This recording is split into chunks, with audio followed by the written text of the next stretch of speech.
Hey everyone, I'm Junie the Orange Huntress if we haven't met yet. I'm going to share with you a cool way that we use up some leftover venison, a sweet treat that my family absolutely loves, and one of the ways that we're going to be spending our summer nights. Here's one way that I use my leftovers from my roast. I cut it up into really tiny pieces and I'm going to use that in my taco salad. Putting in about 4 tablespoons of taco seasoning. I'll put half a cup to a cup of hot water. Probably 2 cups, about a cup. So I ended up doing a cup and a half of hot water and 4 tablespoons of taco seasoning. My recipe for the taco seasoning, I'll have it linked down below. I'm going to use this much of a 700 gram block of cheese and I'm going to cut it into small little cubes. I'm going to use 2 heads of romaine lettuce and just like that, we're good to go. I'm going to drain off a can of white kidney beans. On top of my lettuce, I put those beans, I put my salsa, I did my sour cream, and then over here's catalina.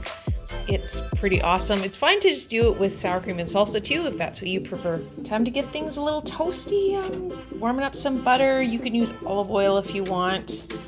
And then once this is hot, I am going to pop my meat in and give it a bit of a sear and warm it up. Yeah, I totally overcrowded the pan. We're gonna see how this turns out. Roast turned into taco meat. It looks and smells awesome. Can't wait to add it to our salad. I tasted it and I'm not quite in love with it. So after a couple dashes of Worcestershire, it is tasting a lot better. Well, I'm waiting on my kids to come home from school and my taco salad to throw together. I'm gonna make some cookies. So I've got a cup of butter that's softened, a cup of white sugar, a cup of brown sugar, and then you'll beat it all together. Got a teaspoon of baking soda. I'm going to dissolve it in 2 teaspoons of water, hot water. Pop in our eggs. We got 2 of them.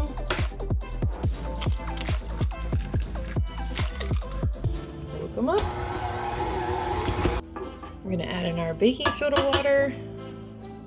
Oh, come and get the rest of that out. Half a teaspoon cream of tartar.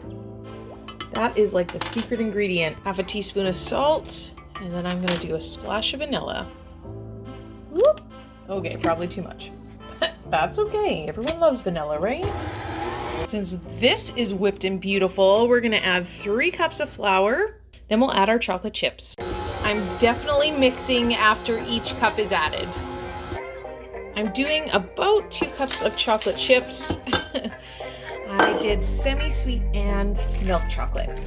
Here they are. I've got 2 dozen cookies here. They aren't normally this big and I still have a little bit left in the bowl. Normally this recipe makes 36 cookies, so you can do them any size you want to, just be aware of the time. It says these should be in here for 9 minutes, but I think I'm going to put them on for about 11. Kids are home now, so I popped the cheese in, threw in the meat. I'm gonna mix it all up, see if I need any more liquid, and then I'll add my chips. I did use a little bit more catalina and sour cream, and then I added my Tostito chips with lime. So good. We are pumped for supper. Cookies are done and absolutely huge. I left them in for 13 minutes. And these are what the kids brought home. It is lilac season and flower season. I'm so excited. They're beautiful. I'm gonna leave these sit on the tray for probably about 5 minutes and then I'll take them off and put them on my rack. And here's the finished product. My family loves these cookies. They never last that long in my house. This was a beautiful way to end the evening. I was so happy to be out here. I took the boys with me. And we didn't really catch anything, but we definitely had some adventures. Yeah, buddy, maybe not the best idea. Seriously, let's walk. I gotta take you home. Yeah, I know. You muddy children, get to the vehicle. I get to do this, and they get to do that. Thanks for sharing the night with us. I'll catch you next week.